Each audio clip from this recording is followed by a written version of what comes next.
We're going to move into trade deadline talk now. Does Melo get traded? Let's just jump in right now. Do you think Melo gets traded? No, because of money.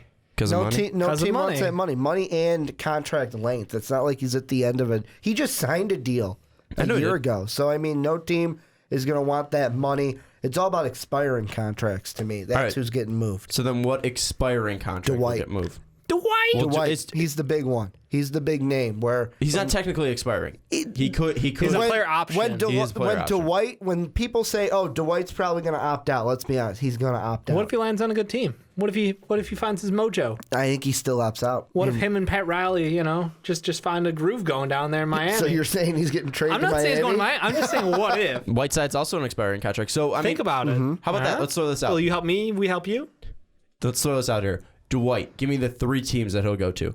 3 possible teams that he'll go to, because he's going to be an expiring contract. He said that he's not going to stay with the Rockets if he doesn't move this year. So give me the 3 teams that the Rockets will try to make a deal with to move Dwight, if they even move Dwight, because we've seen that the Rockets said we're not sure if we're moving Dwight, but they've also contacted all 30 teams about Dwight's contract. Yeah, we're getting some mixed messages out of their front office. Well, and the big name that comes to just my head is the Celtics, only because I know we talked about they have a ton of bigs, but they have the assets that Houston wants to work with. Well, it's either them or Miami. They have young bigs that can be moved, and young bigs that aren't crucial to their point.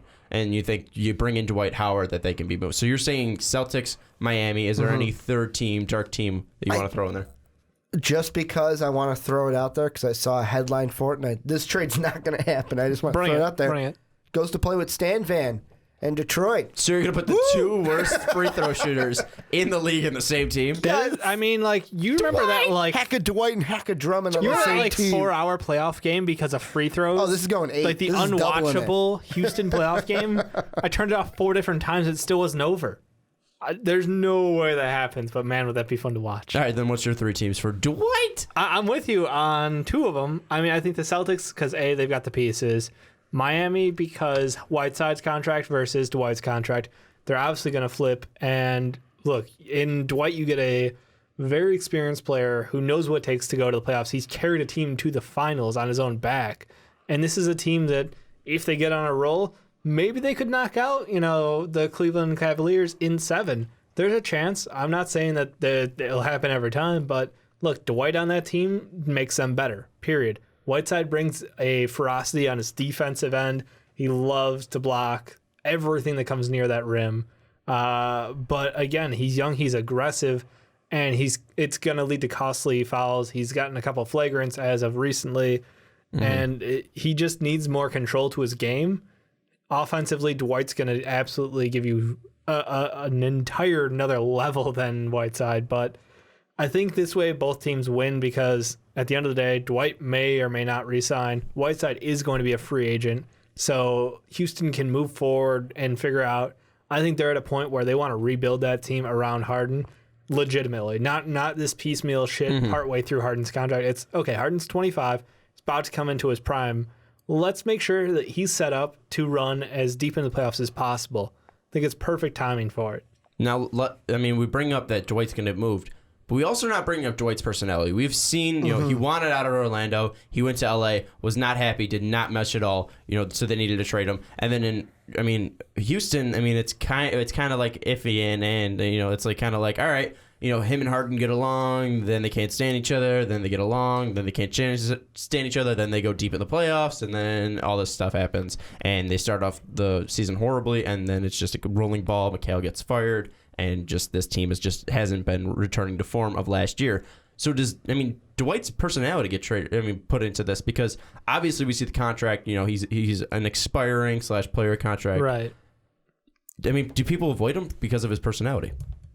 Would you avoid him for his personality? No. He's I think kind you of, have to consider it. If I need a big, and to me, if I'm looking just to, unless I'm like a team where it's like the Clippers or the Cavaliers, if I'm a team that's like, okay, we're just needing that one extra, like Golden State, maybe if they want to add one piece, I think of the Cavs more like that. Like, maybe let's add one 3-point shooter. Then I take in what kind of a player he is But with this one, I'm probably going to get him, use him for this year, and he's going to opt out, so it won't matter to me anyways. I don't know. In 1 year, you can do a lot of damage. Think about the damage he did in LA in his first year. I mean, the man had Kobe bitching him out practice after practice. He's like, nope, don't give a fuck. But is that I'm here to be an entertainer. I'm in LA. I'm going to live my life. And I mean, looking back at it, was that kind of, not Dwight, but just the overall timeline, was that the beginning of the decline for the Lakers of what we see to where they are now, where it's like bottom of the NBA? They followed their path. It was Kobe plus a big, and it worked for him in the past. Bynum, obviously, his body gave out on him before that could have come to fruition, but it still lined up with, exactly what they need to do. They had the right pieces. Dwight just didn't want it. And that's what it comes down to at the end of the day. And if Dwight's not going to want it, the impact of having your, multi-million-dollar big just absolutely not care, be nonchalant in practice, not give it his all, that has rippling effects across the rest of the team because they see that and go, well, if he's not going to fucking try, why would I? Like, what's the difference, And you're bringing it into a playoff team, so I mean, obviously you want your team to mesh and be, cohesive or cohesive. So I mean, you don't want to bring in Dwight and just have it throw off your whole team. Is he like the TO equivalent in the NBA? Isn't that locker room cancer? That's a good TO, yeah. And I think that's a perfect explanation for Dwight. So who's his quarterback? It's my quarterback. James Harden is not. I'm going to throw out one trade that I'm looking at an article right now from hoopshabit.com on the Fanside Network. Their number one landing spot for Dwight. And when I saw it, I was kind of like, what the fuck is this? The Clippers and this is a quote, in this mutually beneficial trade scenario, the Clippers and Houston Rockets would execute a Dwight Howard for DeAndre Jordan trade. And I'm like, why would you do this? That's an awful trade. Everything that's is like... That's a terrible trade. The Mavericks, okay, you wanted DeAndre Jordan in the offseason. You could make a trade for Dwight and just have him switch Texas teams. They had Boston on this list. Cool. A team we already mentioned. Miami, a team we already mentioned. Atlanta, if they want to do a Horford-Howard swap, and then they get to this at the top. We get to the Clippers, and this was a total, I'm like, why would you even want to do this if you're L.A.? So why'd you throw it? That's a horrible trade. I just threw it out there just to... to talk about it. Looking at that trade, you get Dwight, who's an aging veteran who has not been himself since 2010, and then you have DeAndre, who is a monster on the boards. I mean, he's just big, so that's how he scores on offense, and he fits well with the Clippers, and the Clippers have been winning. So why bring in DeAndre or get out DeAndre when you have all this chemistry, and then you throw in Dwight, who's obviously has personality issues, and you obviously he's on the decline. So I don't know about that. To be fair, numbers this year are comparable. Dwight's putting up 14.6 and 12. DeAndre's doing 12 and 14. And here's the one thing they put. For Houston, the quote is, for Houston, acquiring Jordan would mean landing a player similar to James Harden in age and experience. That duo could grow together without the pressure of appeasing an 8-time All-Star who commands a high number of touches offensively. Okay, yeah, but that seems like a win, just a complete, it just seems like a complete win for the Rockets, and you get nothing, and the Clippers just completely get destroyed in that trade. I mean, looking at Dwight's numbers, 14. He's quietly having an okay year. 14, 12, and then 1 block. But I think that's the one thing that DeAndre brings. Is DeAndre still is a block he's younger, and a half up on him, and he's better defensively. I mean, and he's more prepared to take. He's more athletic. Yeah, and the fact that he can run the floor and accept, he's used to the lob city kind of shit. He's younger too, so I mean, he's obviously got he's got youth, he's got a okay personality. I mean, we saw that he wasn't. You guys had a previous podcast where is DeAndre Jordan immature? Yeah. So I mean, we're obviously but on a different level. Yeah, I mean, Dwight Howard just seems like kind of like the prima donna that we said about Carmelo Anthony, where DeAndre just seems confused. Kind of. On the other side of the trade, they said for LA, Howard would be less of a liability in the hack-a-shack situations, which I'm kind of like, and would provide something it desperately needs, postseason experience beyond the second round. I don't And think I that see like that you can and I do go- like beyond the second round. Like, are we baseball stats now? Most hits on a Thursday after 3 p.m. Like, yeah, let's just go ahead and do that. I don't know. In What's this what's he like when it's 50 degrees out on a Sunday in Los Angeles With a slight mist. Okay. In this situation, though, with a hat on backwards? I will defend that playoff experience is a good thing, especially denying when you that. But get yeah, but also deeper. maturity is also Yeah, a big, and I a mean big with part of Dwight that. Howard, the big thing is which Dwight are you going to get? And to me, the thing with this is yes, postseason experience is huge, but when did he have that experience? Earlier in his career when he was with Orlando. But I would rather have, and plus he had it last year with Houston. Houston got to There the you go. Western Conference Yeah. Finals. Well- But I would rather have DeAndre Jordan with youth and probably more. He's obviously more athletic, and have Doc Rivers. And then Dwight Howard, who's an aging vet, you can make the thing that he has more playoff experience, but he's more immature, he's older, he's aging, and you're still gonna get Doc Rivers there. But I mean, it's just that trade's just, it seems horrible for the Clippers, and you're ruining what you've been great without Blake Griffin, which is very weird. Let me throw this out there that I know Kobe couldn't do it in LA. Is Chris Paul the kind of veteran to just set, if the trade happened, set Dwight on a straight path? I mean, and keep him in line. See, I think Dwight needs, and the truth on that team, 2 leaders, 2 high stars. but they had on Steve that Nash, they had Kobe when they brought in Dwight. So I mean, you I could was also gonna say, say you had that a lot of very veteran savvy players. they were couldn't kind of like the wrangle him in. Yankees. They were kind of like the Yankees of the NBA, where they had just a ton of veterans, and they couldn't even wrangle in Dwight Howard. So I personally, I think that's a horrible trade. Just to be completely honest, I think that's a horrible trade for the Clippers, and you're ruining this thing where you lose Blake Griffin, but you weirdly become a better team. Well, bring up Blake Griffin now. Well, that's not going to be the trade. And I was thinking in my head, what about Dwight for Blake? And then in my head, That's I'm like, an you're not going awful to. deal. That's somehow worse. Wait, I said you're not going to do that because you don't want. It's the only way you even make that trade happen is Dwight for DeAndre. You can't have DeAndre and Otherwise your Dwight on the spacing's same completely team. destroyed. Yeah, and plus you need picks. Like you need picks even on that DeAndre Yeah. trade. Like that's terrible. That's trade rape. That's terrible. Okay, Charles. That's terrible. All right, but you You bring know up the weird thing though with Dwight though? Last point on him. Go on. His early run in the playoffs on that 09 Magic team, he was like what? It's weird that there was no veteran savvy on that team. Turkle. What? Hito? I mean, Jameer Nelson wasn't really that old now, and he's old now. Yeah, Rashad that's the Lewis, thing. I mean, you had Rashad Lewis, you had Turkoglu. Turkoglu, you had Tyronn Lue. Well, this was before. You had Ty Lue? Ty Lue was on that team. This was before boy. Dwight got ring But- hungry. This I was would when, say. I mean, do you remember how jacked he was? The game plan was 3-pointers out there, Dwight under Dwight the rim, and picks about up the 15 garbage. feet of empty between. It's honestly what the Clippers have kind of turned into. It's Which- DeAndre in the middle, he's huge. All right, that Yep. works. All right, DeAndre just passes out when you're in trouble. You got on the outside JJ Redick, same. He was on that Magic team. And instead you got Chris Paul out at the 3, much improved. Yeah, and plus he's better than Jameer Nelson, just playmaking. Flat out. I mean, Yeah. Chris Across Paul's the board. Chris Paul is pretty good. Jameer Nelson, I mean, maybe best So point it's guard of all interesting time is that Jameer that Nelson. team, didn't have that, and that's when Dwight really excelled. So the question is, does Dwight need to be that one man on a team where he is the star, not second fiddle to somebody else, someone like Kobe, someone like James Harden, someone Maybe. like Chris Paul? I didn't give my thing. I see your point with the Chris Paul thing, but I think Chris Paul would be more of the star than Dwight because he's That's my younger thing. and he's But I don't- honestly. Does But I Dwight don't- need to be that number one? Well, Here's the regardless where thing, he though. goes? Here's the thing. I'm going to throw this out there. Of course. I think Chris Paul's the kind of player where it's like, okay, Dwight, I'll let you think whatever you want. We all know that it's like with Chris Paul, it's as long as we're winning games.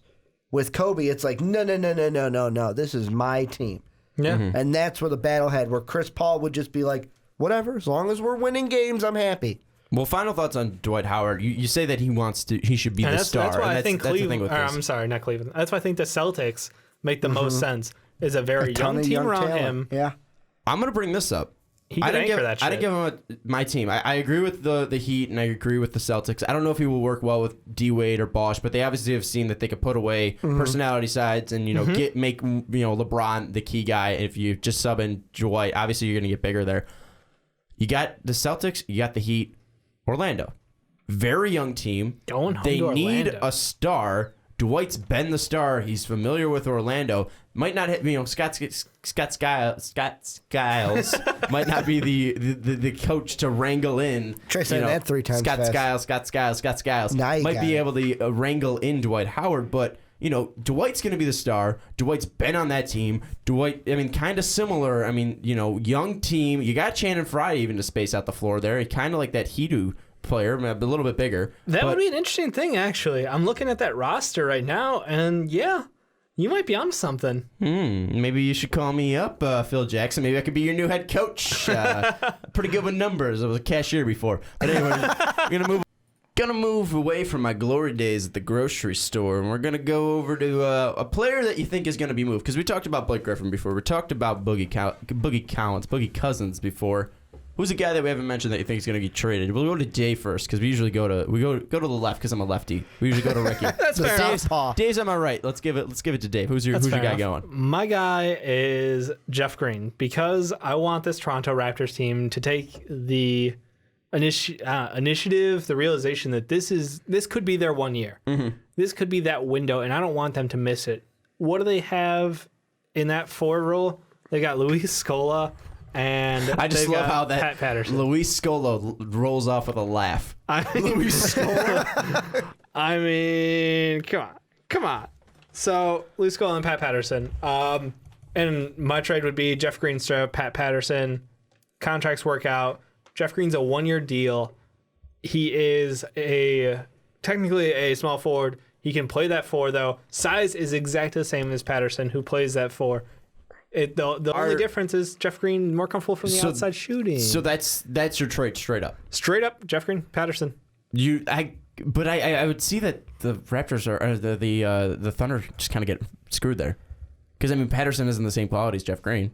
Thunder. The Grizzlies. I'm sorry, he used to be on the Thunder. My bad about that. Yeah, fair enough. No, I think that this is just something that they would soak. Like, I'm sorry, the entire game for Memphis is that download game. So, look, you want more download? There you go. But is Patterson really a down low guy? Is he strictly more so than Jeff Green? Is he? Yeah. What? How many threes are Jeff Green taking? He's obviously moving outside the 3-point line area. Jeff Green, because Patterson shoots about 4 a game. Okay. 4 threes a game. So obviously, I feel like they're similar players. The guy I think of, if you're saying stretch floor, who's on a block, you got Orlando, who's an aging team, and I would say maybe Channing Frye. Could be interesting, yeah. Because Channing Frye, he's a power forward at heart. Kid can shoot. He's not a kid anymore. He's like 32, but he can shoot. He's shown that he can shoot. When he gets started, he's getting 17 minutes a game. He shoots 39% from the field. But when he's getting starting minutes, like in Phoenix, his last year in Phoenix, he shot 37% from 3-point land, 11 points per game in 28 minutes. So I feel like Channing Frye could still add to a team there. That definitely makes sense. I just think Toronto needs to make that move. And look, I'll take Jeff Green. I'll take Channing Frye. I will take anybody to replace that 4 spot on this team so they can push over that edge and just bitch slap the Cavs when they've got a chance. Because look, slap the Cavs. Well, look, this is your one chance because think about it. You got DeRozan. You're bringing up some bad memories. You got the Cavs for me, who are in crisis right now. Tyronn Lue, head coach. Dave brought up, this could be your 1 year. And all that's going through my mind right now is when LeBron was in Miami and our Chicago Bulls had that 1 year to get past them. It's all that's going through my head right now. One last player I'm going to throw out there. Yeah. Bucks have Jabari Parker. He's a power forward, but he can also kind of be a stretch player there. Stretch out the floor. He could drive a little bit. Jabari kind of having a down season. Bucks might not be faithful to him because he did have that injury. The trade would be Jabari Parker for Patterson and Anthony Bennett, but obviously trades would be going because Jabari Parker's still such a young player. So the Toronto would be giving up. I think you'd have to drop a pick. Yeah, but at this point, you go all in because you got DeMarre Carroll. DeMarre Carroll can guard LeBron James, and that's what he's known for. Yeah, and if there's any guy who's gonna be guarding LeBron James and he could do it effectively, it's probably DeMarre Carroll. He's probably only 5 guys in the NBA could probably defend LeBron James. Luol Deng still probably one of them. Jimmy Butler, his father. Yeah, Jimmy Butler is your father. Kyle Lowry, that's a pretty even matchup there with him and Kyrie. And then if you add, Channing Frye is different than Kevin Love. Obviously, Kevin Love's a better player there. But Valanciunas is better than any big that any like center position, any center that pseudo center that they're using. Center their that combo. Center that the Cavs have. So I could see the whole Jabari Parker thing if they want to give up trades. That would break the bank for Toronto, but I mean, I think that would also make it like, look, we understand our situation, and at this point, I don't know if they do. I feel like they need to pull the trigger, make it happen this year. I mean, I understand it's not ideal because in the West you've got these monsters coming out, but look, this is your year for the East. Don't know when it'll happen again. It may never happen again. Ricky, who's your guy that's going to be my main guy is, we talked about before, this may be me copping out, but Dwight Howard, because to me I feel like he's got to go. He needs a change of scenery. Here's a trade that I got worked out, and let's hear this. If it necessarily this is hold on, I'm gonna put a disclaimer here. Because Ricky loves the trade machine, but Ricky is not good at the trade machine. So I mean, the numbers add up. That's the key. Ricky just likes seeing the green bar that says this trade is successful. It's like playing a game. I feel like I Four straights on. I feel like I won. 4 straights are on. Here's the trade I've got. The Celtics get one player. That's Dwight. In order to get Dwight, they give up David Lee, Makes sense. $15 million 1-year contract. They give up Bradley, $7.7 million, 3 years, and Kelly Olynyk, $2.1, 2 years. So the Rockets get Lee, Bradley, and Olynyk for Dwight. I can see that because maybe you like throw some picks the Rockets' way. Maybe some net picks. Bradley's kind of similar to Trevor Ariza, but maybe a little. He's smaller, he's younger, and probably better defensively. You get 2 bigs. The Celtics get to clean out some of the bigs. They give up 2 bigs for 1. And Olynyk's still young, so Olynyk maybe develop. He's got potential, but I could see that maybe. Are you throwing in picks there as well? It would have to be like one pick. I don't think they'd give up the Nets pick. You'd have to give up. So high. Oh yeah, they're not giving up the Nets pick. They have like 4 picks. Yeah. Celtics would have to give picks to the Rockets. So basically, they could get back maybe a second from the Rockets if they give up a first from one of their pool. One of their own, their big pool. Here's another. I got a 2A kind of one. Okay. Same I'm honestly surprised that one actually made we didn't throw you out of here. These guys didn't go. Good job, Rick. Yeah. Okay. This is one where it's a different big. It's a big that I would love to see get traded before Dwight. Same team though, the Boston Celtics. The Celtics get in this trade Boogie Cousins. I don't know. Boogie Cousins, Abomination. Darren Collison, and Omir Caspi for David Lee and Bradley.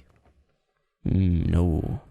Maybe Celtics would have to. Celtics are giving up that Nets pick then because Cousins is way Cousins more, is worth a first and. Yeah, you'd probably even maybe take out Caspi in that one. Or you can take out Collison, Caspi, and Bradley and just try to do Boogie, D. Lee, and a pick. Like Celtics would give up a pick. Couple picks. Yeah.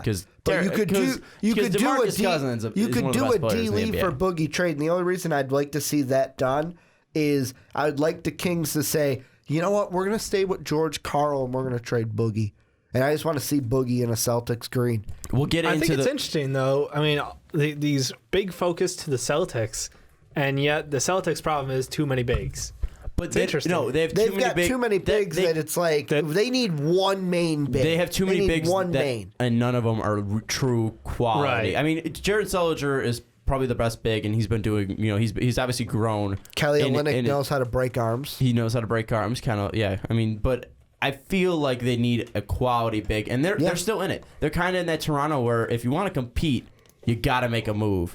And I wouldn't put them as close as Toronto, but I mean they're Toronto. You're talking about you can make the argument that they are the third best team in the East, though. I mean, they're currently in that spot. It's sad but true. They're currently in that spot, and Isaiah Thomas could be a player that Isaiah Thomas is playing out of his mind. He could just completely not wreck that team, but the Cavs. But he could cause some havoc in the Cavs, and then especially if you add a big man like Dwight, and he's like the main go-to guy, or we've been saying like he needs that spot, then maybe it could be that. That could be interesting. I'm gonna throw out my trade before we go back to that George Karl thing.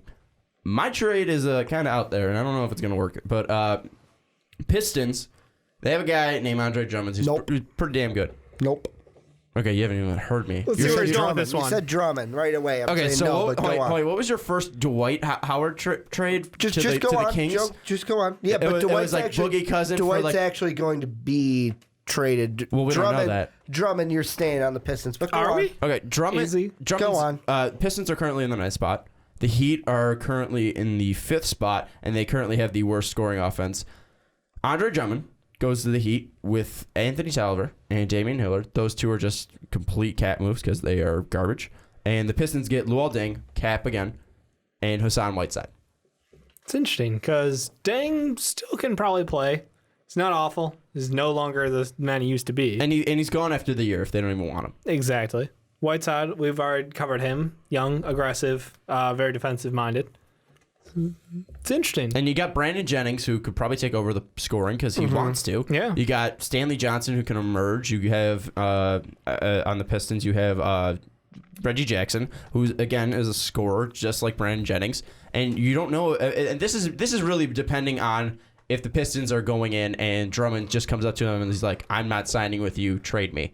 That's really the only thing is seeing if the Pistons are like, we can't keep Drummond, let's try to get something for him, and we'll try to get Whiteside and sign him and give him a boatload of money.